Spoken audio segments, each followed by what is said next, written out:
nuclear facilities in the Iranian. Очередной карательной операции на Донбассе. Masalah Iran nanti perang dunia ketiga.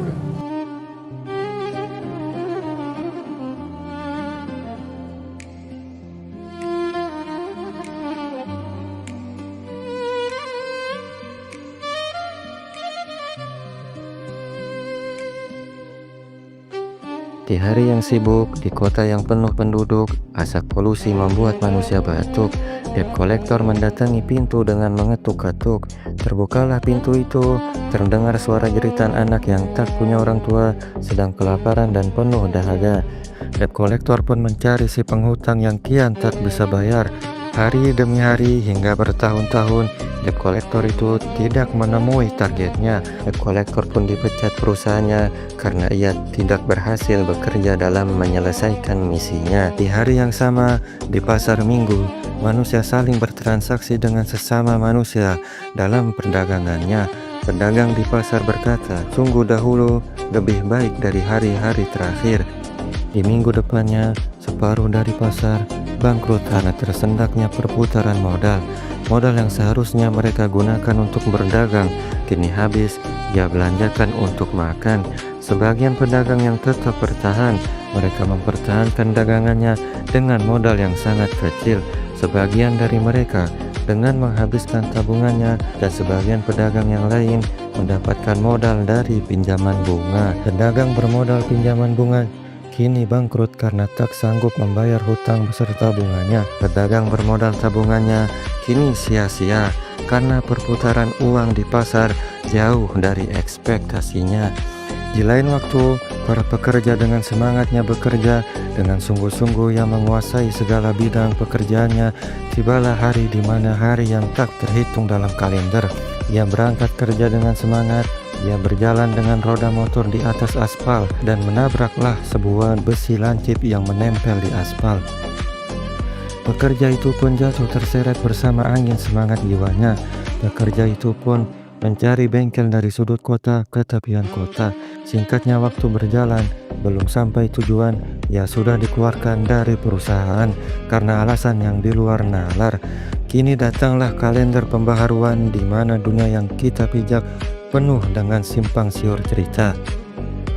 Hukum dapat dibeli, kesuksesan penuh dengan tangan yang kotor, kemenangan dengan segala tipu dayanya. Di lain waktu, hukum tak dapat dibeli, namun bagaikan karet yang sangat fleksibel. Dan kesuksesan manusia yang jujur mengorbankan kaki yang berdarah-darah. Kemenangan yang sportif mengorbankan sebagian jiwa. Kelaparan, ketakutan, kekhawatiran menjadi penyakit yang menular. Perang, bencana alam, krisis ekonomi menjadi suatu yang tak asing bagi mereka. Bukan karena mereka tidak takut, bukan karena mereka kuat, tapi mereka menerimanya penuh dengan putus asa. Kubacakan syairku yang lalu agar syair ini menjadi syahdu.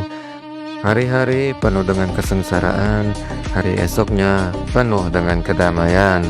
Di bumi yang kita pijak, bagaikan kekasih yang tak setia. Hari ini kita sukses, di hari yang lain kita bangkrut, dan terus berputar sampai tempat tidur dan atap kita menjadi tanah.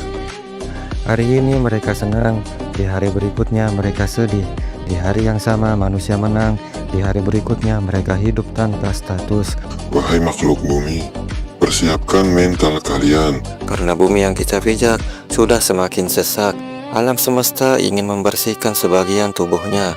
Alam semesta izin terlebih dahulu kepada Tuhannya sebelum ia membersihkan dirinya dengan segala elemennya. Di lain tempat, iblis dan gerombolannya pun membantu bumi dan menghasut orang-orang kuat dan raja-raja untuk saling berperang. Tuhan mengizinkan iblis untuk menggoda keturunan Adam. Tuhan mengizinkan terjadi dengan segala hikmahnya. Maka terjadilah peperangan, bencana alam, dan musibah penyakit lainnya. Orang setengah kaya pun tersadar bahwa uang bukanlah segalanya. Mindset yang selama ini tertanam, kini terbantahkan. Sebagian manusia yang tak bertuhan penuh dengan kesengsaraan. Sebagian manusia yang lain hidup dengan kelaparan, namun penuh dengan ketenangan dan keikhlasan, beserta harapan baik dari Tuhan. Manusia yang bertuhan selalu menerima keadaan dikala senang maupun susah. Mereka selalu berserah diri kepada Sang Pencipta karena mereka tahu Tuhan tidak menciptakan dunia yang adil, maka Tuhan menciptakan hari pengadilan. Maka telah bersihlah seperempat bumi dengan kekacauan. Hari-hari yang penuh kesengsaraan kini menjadi hari penuh kedamaian. Bukankah Tuhan selalu mengulang kehidupan, namun manusia tetap menyimpang, merusak alam dengan tangannya, membuat permusuhan dengan perilakunya. Setelah Tuhan ulangi siklus kehidupan untuk pembersihan alamnya, mereka malah balik bertanya, di manakah keadilan Tuhan?